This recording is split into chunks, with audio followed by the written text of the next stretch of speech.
ព័ត៌មានទាន់ហេតុការណ៍ដកស្រង់ចេញពីកាសែត BBC អំពីប្រទេសជប៉ុនថ្ងៃទី20 ខែ 4 ឆ្នាំ 2026 ការព្រមានអំពីរលកយក្សសូណាមិនៅក្នុងប្រទេសជប៉ុនត្រូវបានអាជ្ញាធរបន្ទាបកម្រិតចាប់ពីល្ងាចថ្ងៃនេះបន្ទាប់ពីការរំជួយដ៏ខ្លាំងមួយដែលបានវាយប្រហារតំបន់ឆ្នេរសមុទ្រភាគឦសានទោះបីជាការព្រមានត្រូវបានបន្ថយក៏ដោយអាជ្ញាធរនៅតែអំពាវនាវឲ្យប្រជាជនរក្សាការប្រុងប្រយ័ត្នខ្ពស់និងជៀសវាងតំបន់ឆ្នេរសមុទ្រតាមទីភ្នាក់ងារឧតុនិយមជប៉ុន JMA បានបញ្ជាក់ថាការរំជួយដីនេះមានកម្រិតដល់ 7.7 Richter ហើយមានជម្រៅប្រហែល19 គីឡូម៉ែត្រទោះបីជាការព្រមានស៊ូណាមិត្រូវបានបន្ទាបមកជាការព្រមានធម្មតាក៏ដោយក៏ហានិភ័យនៅតែមានជាពិសេសនៅតំបន់ឆ្នេរសមុទ្រដូចជា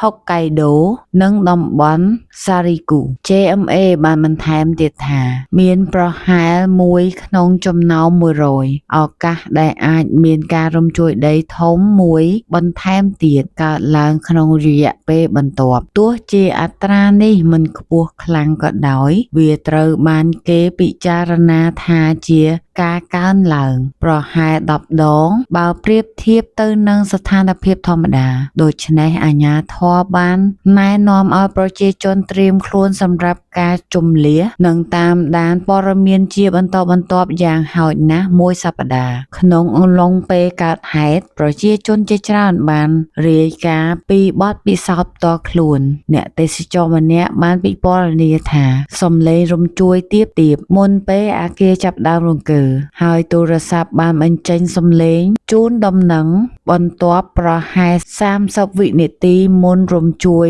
ដីកើតឡើងការរំជួយដីមានរយៈពេលប្រហែល20ទៅ30វិនាទីបង្កឲ្យមានការភ័យខ្លាចប៉ុន្តែมันមានភាពវឹកវរខ្លាំងរូបភាពដែលត្រូវបានផ្ទៀងផ្ទាត់បង្ហាញថាមានចរាចរណ៍មមាញឹកនៅតំបន់ឆ្នេរសមុទ្រភាគឦសានខណៈដែលប្រជាជនព្យាយាមចាកចេញទៅកាន់ទីទួលនិងតំបន់សុវត្ថិភាពប្រហែល 156,000 នាក់ត្រូវបានណែនាំឲ្យជម្លៀសចេញពីតំបន់គ្រោះថ្នាក់នៅក្នុងខេត្តជាច្រើនសេវាកម្មដឹកជញ្ជូនសាធារណៈក៏ត្រូវបានរំខានផងដែរដោយសាររថភ្លើងល្បឿនលឿនស៊ីកាសេមួយចំនួនត្រូវបានផ្អាកខណៈដែលមានគ្រួសារប្រហែល100គ្រួសារគ្មានអគ្គិសនីប្រើប្រាស់អាជ្ញាធរបានអំពាវនាវឲ្យប្រជាជនស្នាក់នៅក្នុងផ្ទះរហូតដល់ការព្រមានត្រូវបានលុបចោលទាំងស្រុងតាក់ទងនឹងសុវត្ថិភាពនុយក្លេអ៊ែរមិនមានរបាយការណ៍អំពីភាពមិនប្រក្រតីនៅ Fukushima រោងចក្រថាមពលនុយក្លេអ៊ែរ Fukushima Daiichi ឬរោងចក្រផ្សេងទៀតទេប៉ុន្តែការត្រួតពិនិត្យនៅតែបន្តកន្លែងនេះធ្លាប់រងគ្រោះធ្ងន់ធ្ងរនៅក្នុងការរំជួយដីនិងសូណាមិតូហូកូនៅឆ្នាំ2011ដែលបានបង្កឲ្យមានការបាត់បង់ជីវិតជាង 18,000 នាក់និងវិបត្តិនុយក្លេអ៊ែរជាសរុបអាជ្ញាធរជប៉ុនបន្តអំពាវនាវឲ្យប្រជាជនប្រុងប្រយ័ត្នខ្ពស់ទោះបីជាការព្រមានស៊ូណាមិមិនបានបន្ទាបកម្រិតក៏ដោយពួកគេណែនាំឲ្យជៀសវាងឆ្នេរសមុទ្រតាមដានព័ត៌មានជាបន្តបន្ទាប់និងត្រៀមខ្លួនសម្រាប់គ្រោះធម្មជាតិបន្ថែមដែលអាចកើតមានក្នុងថ្ងៃខាងមុខផ្ទះសំណាក់ DV អង្គរវិឡាខេត្តសៀមរាបបន្ទប់ម៉ាស៊ីនត្រជាក់ទឹកក្តៅទឹកត្រជាក់ស្អាតសុវត្ថិភាពផាសុកភាពតម្លៃសមរម្យទំនាក់ទំនងលេខទូរស័ព្ទ012 24 9466